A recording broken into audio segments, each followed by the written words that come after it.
Hey guys, it's Katie from heykatie.net and it's day 3 of VEDA, which is vlogging every day in August. Today I kind of wanted to talk about, today is kind of a rush day because I'm flying to LA this evening and I've got a ton of stuff to get done, but I wanted to make sure I get my video done before then. So today I wanted to talk a little bit about some of my favorite supplies that I use for bullet journaling and hand lettering and stuff. So this is by far not the entirety of the supplies I use, but just a few of my favorite things that actually make bullet journaling really easy. So the first thing I use, and I've talked about this before, this is my lecture, I don't know how you pronounce it. I will never know how you pronounce it. Lecture 1917. We just call it the L1917, and it's the journal that I buy. And it's about $20 on Amazon. Maybe even less, sometimes if you can get it on sale. And the good thing about this is it's got a nice hard cover. The pages inside are cream colored, and this one has kind of a dot, I don't know if you can see it so well, kind of dots, dot grid on there, so that it makes it really easy to draw things and to keep things the same size, etc. And this has 2 bookmarks inside, 2 like cloth bookmarks that you can use to keep track of different pages. And it's got an elastic closure, which makes it really easy to take with you anywhere. I also use a lot of washi tape. Now, I wish I could show you my entire collection because I've literally got dozens and dozens.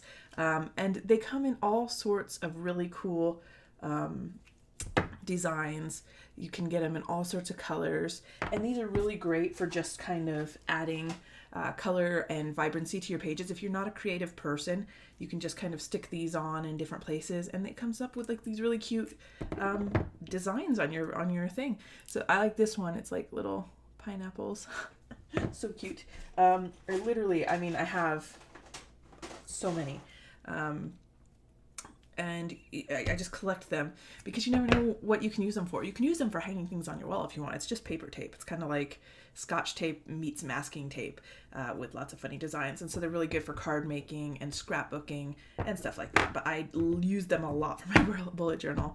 And I mean, like I said, this is just a small sampling of the ones I have. And they come in different things as well. Like these ones are like little mini ones. And they've got like the tape dispenser thing, so you can actually, you don't have to cut it or try and pull it right.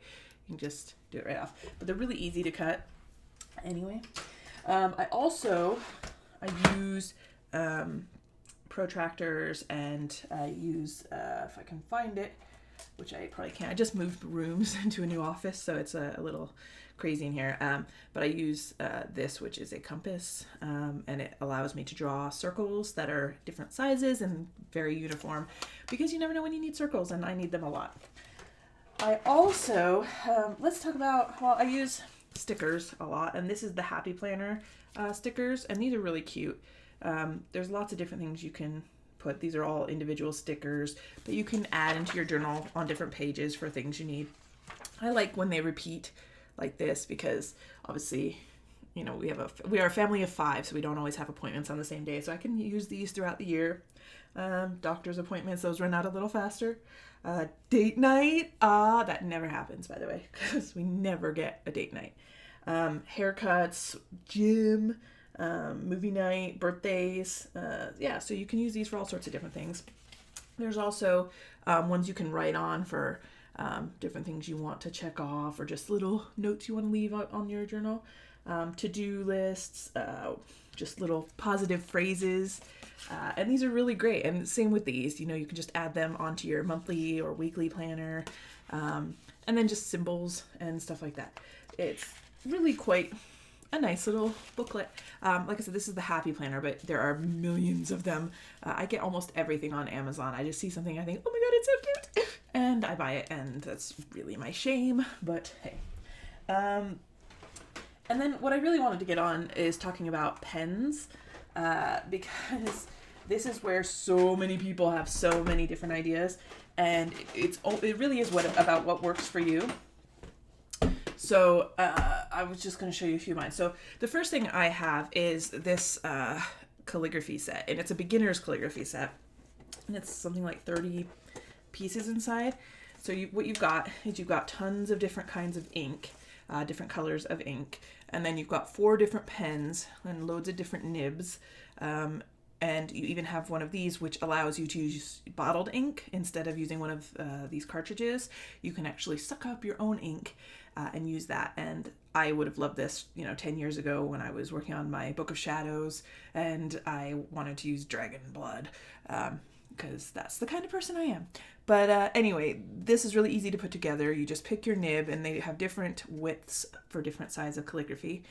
And you put it inside one of the pen cases because these are empty. And then you add 2 cartridges of ink, one upside down, one right side onesie, and you go ahead and write. And the problem with these that I found are, one, they do tend to bleed through the pages of the bullet journal, which only a little bit.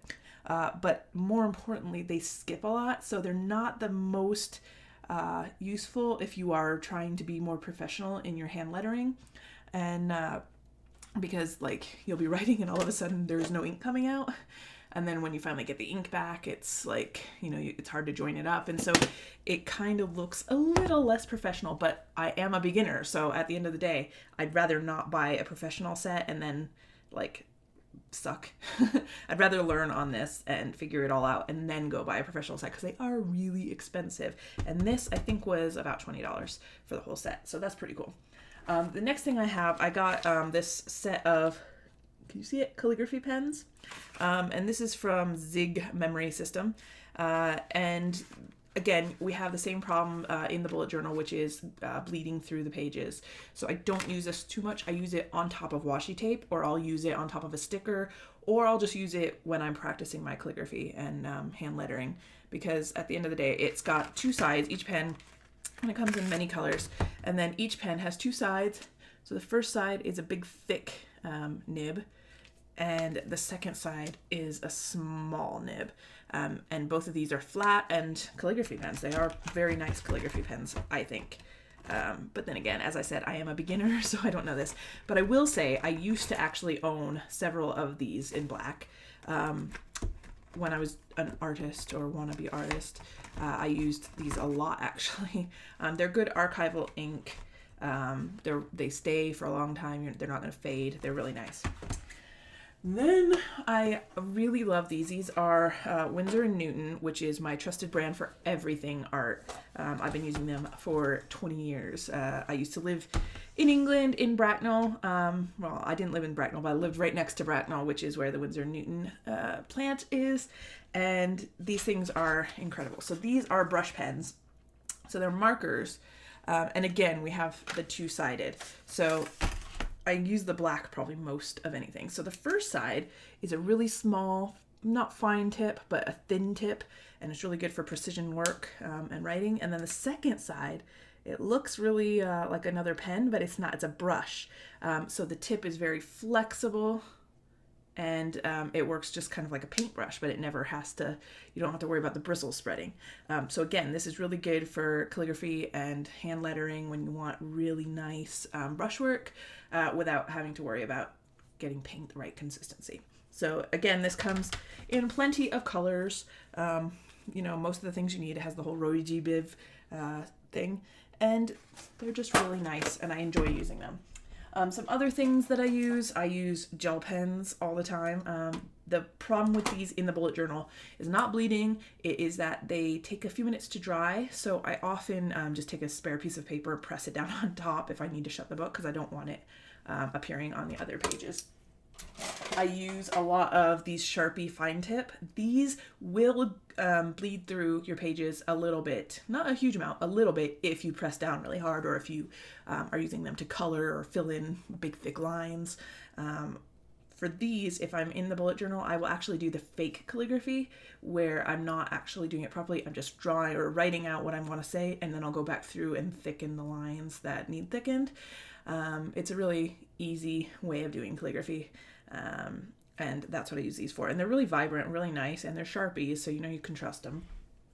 And then, I use regular Sharpies as well, the big thick ones, but I use these more for hand lettering on drawing paper than in my bullet journal.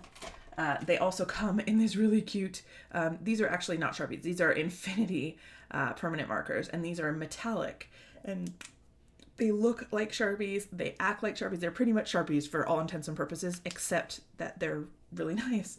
And they don't bleed as much, I don't think, but I've only used the metallic ones, and so I'm impressed with them, but they, you know, if you use regular ones, they may bleed.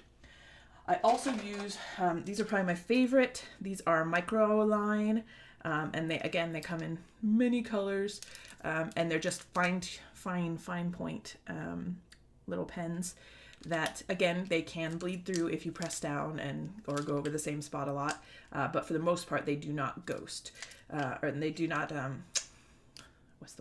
they do not go through. So that's pretty much most of what I use. I have 1,000 colored pencils, like literally thousands and thousands of colored pencils. Most of my art stuff has traveled the world, really, because I used to live in Pennsylvania when I was a kid, and I took a lot of my supplies with me when I moved to England back in 2001. And then I added to my collection hugely, and then I moved around England a lot, taking it with me. And then when I moved from England to Florida, and then Florida to Utah, they've all come with me. So this is, 20 years, oh my God, I feel old, 20 years worth of art supplies that are still going strong. One thing I will say is that I do have this nice collection, and I've always really liked these. These are my Prismacolor Premier colored pencils, and there's actually several layers here. These are really nice, but they have changed over the years. These are not my original set. My original set was awesome, but this set is not as incredible to me, which makes me sad. But it's there and they work. They're harder to keep sharp. They're harder to use day to day. They're great for the bullet journal because they don't bleed through, they don't ghost. You can use them for coloring and adding whatever you want, which is nice. But if you are looking for something that you can use day to day, I wouldn't recommend the Prisma colors, which breaks my heart to say because, like I said, I've been using them forever. But Crayola, believe it or not, Crayola, the cheapest ones you can buy, they are awesome, especially for bullet journaling. They're just really vibrant and colorful. They've got a little bit of a waxy substance, which makes them stay longer and look better on the page. I use Winsor and Newton, as I've said, that's Crayola. I've got so many, like you would not believe. These are Derwent. Derwent makes good ones, and these are watercolor colored pencils. So a lot of people like to do watercolors in their bullet journals, which I love, except my watercolors, which are Winsor and Newton, they kind of, again, bleed through and they buckle the paper. So instead, I'll use one of these watercolor colored pencils, and I'll color in the area that I want, and then I'll just add the tiniest bit of water to make it smooth and watercolory and get that effect. So that's pretty much it. I also use things like pinking shears, which are just different kinds of scissors with designs. So when you cut, they make them cute. I can use that either on the page itself, not very often, or on like washi tape if I want the washi tape to have a nice like scallop on it. That's always nice. These are really cool. These are my Crayola pen, or they're crayons, but they're twistable. So you can twist and then the crayon is inside. So it's kind of like having a colored pencil, except it's an actual crayon. So that's cool. Other than that, that's pretty much it. I use bottled ink from time to time, not so much for my bullet journal, but mostly for the hand lettering. Sometimes it's nice to just use different colors. Sometimes it's nice to like splatter some ink on there. I could do it with paint, but paint doesn't necessarily stay, and it doesn't have that really fine marbly effect that I really like. So that's it, really. I'm just trying to think if there's anything else. I don't think so. That's pretty much what I use day in and day out, and I love it. So if you're trying to get into bullet journaling or hand lettering or any creative pursuit, really, that might involve writing, I highly recommend all of these products. I'll put a list in the description down below with links to everything. They will be affiliate links because, hey, if I can make some money, believe me, each thing that I sell, I get like 13 cents. But if you buy it through me, then, that rewards me. So if this has been helpful at all, I urge you to go and get some of these supplies. I also urge you to give me a thumbs up and subscribe to my channel because I'm brand new and I think I have 1 subscriber now. So anybody else who wants to join, I appreciate it. That is it for day 3 of VEDA, and I hope you will check out my blog, heykatie.net, and I'll see you all tomorrow.